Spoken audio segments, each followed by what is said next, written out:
Hello viewers, welcome to our channel. ఈ వీడియోలో కారంతో పని లేని నువ్వులు ఆవు పిండితో చేసుకునే మామిడికాయ పచ్చడి చూపిస్తున్నానండి.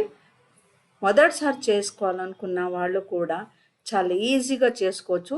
తక్కువ ఇంగ్రీడియంట్స్తో తక్కువ టైంలో చేసుకునే పచ్చడి ఇదండి. కారం లేదు కాబట్టి చిన్న పెద్ద ఎవరైనా ఇష్టంగా తింటారు. ఇది సంవత్సరం పాటు నిలవ కూడా ఉంటుంది.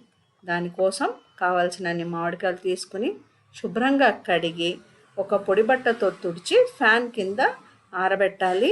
ఏమాత్రం తడి కానీ మాయిశ్చర్ ఉన్న పచ్చడి పాడైపోతుంది.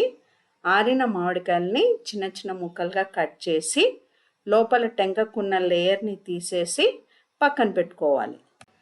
ఈ గ్లాస్తో నాకు 4 గ్లాసులు ముక్కలైనాయి.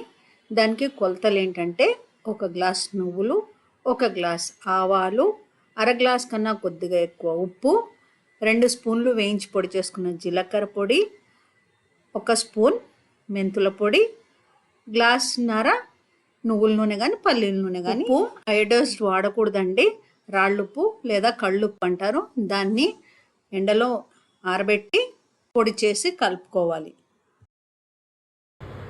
టెంక పైన లేయర్ తీసేసి శుభ్ర చేసుకున్న ముక్కల్లో వేయించకుండా పొడి చేసుకున్న ఆవాల పొడి, వేయించి పొడి చేసుకున్న 2 స్పూన్లు జీలకర్ర పొడి, 1 స్పూన్ మెంతుల పొడి వేసుకోవాలి. నువ్వులు కూడా దూరగా వేయించి క్రిస్టల్ సాల్ట్ అంటే కళ్ళుప్పుతో కూడా కలిపి పౌడర్ చేయాలి.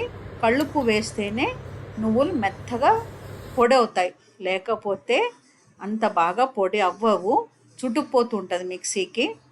నువ్వులు ఎంత మెత్తగా పొడి అయితే పచ్చడి అంత రుచిగా ఉంటుంది. ఇందులోనే 1 స్పూన్ పసుపు, 1 గుప్పెడు వెల్లుల్లిపాయలు పొట్టు తీసినవి వేస్తున్నాను. మీకు కావాలంటే కచ్చాపచ్చాగా దంచినవి కూడా వేసుకోవచ్చు. నేను ఇందులో కాచి చల్లార్చిన నువ్వుల నూనె వేస్తున్నాను. కొంతమంది ఇందులో తాలింపు వేసుకుంటారు. జీలకర్ర, ఆవాలు, మెంతులు, కరివేపాకు, ఎండుమిరపకాయలు, అల్లం వెల్లుల్లిపాయ పేస్ట్ వేసి చల్లారిన తర్వాత కలుపుకుంటారు. మా ఇంట్లో మాత్రం కాచి చల్లార్చిన నూనె పోస్తేనే పచ్చడి ఇష్టపడతారు. మీకు ఇప్పుడు ఇందులో ఎక్కువ నూనె కనబడదు. 3వ రోజుకి నూనె బాగా తేలుతుంది. నువ్వులతో మామిడికాయ పచ్చడి రెడీ అండి. ఇది అన్నం, దోశ, ఇడ్లీ, చపాతీ, పూరి, పుల్కా దేంట్లోకైనా బాగుంటుందండి. ఇది కనుక మీకు నచ్చితే లైక్ చేయండి, షేర్ చేయండి, కామెంట్ చేయండి. మొదటిసారి కనుక మన ఛానల్ని చూస్తుంటే ఛానల్ని సబ్స్క్రైబ్ చేసుకోండి. Thank you once again for watching our channel.